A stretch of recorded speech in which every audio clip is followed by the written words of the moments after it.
Ramen কিন্তু আমরা সকলে অনেক বেশি পছন্দ করে থাকি, কিন্তু অনেক সময় আমাদের হাতের কাছে কোরিয়ান যে রামেনগুলো আছে 2x 4xগুলো সেগুলো অ্যাভেলেবল থাকে না।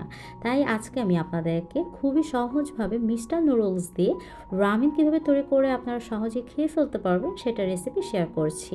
প্রথমে দেখতেই তো পেরেছেন চিলি ওয়েলের মধ্যে আমি মিট বল, সসেস আর একটি ডিম পোচ করে নিয়েছি।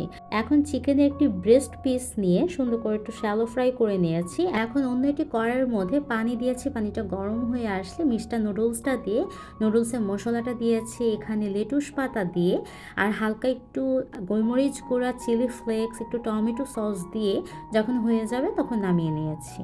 আর সাথে ভেজে রাখা সসেস, মিট বল আর ডিম পোচ দিয়েছি, চিকেনটাকেও সাইডে রেখে দিয়েছি। আমার খুব সহজে তৈরি হয়ে গেল বাঙালি স্টাইলে রামেন, যেটা খেতে অসম্ভব মজা হয়েছে। আর সাথে আমি কোল্ড কফি রেখেছি, দুধটাকে গাঢ় করে জাল করে ঠান্ডা বরফ দিয়ে উপরে কফি বেশি করে দিয়ে আজকের নাস্তাটি আমি কমপ্লিট করেছি। আপনাদের কাছে আজকের রামেনের রেসিপিটা কীরকম লেগেছে অবশ্যই কমেন্ট করে জানাতে একদমই ভুলবেন না।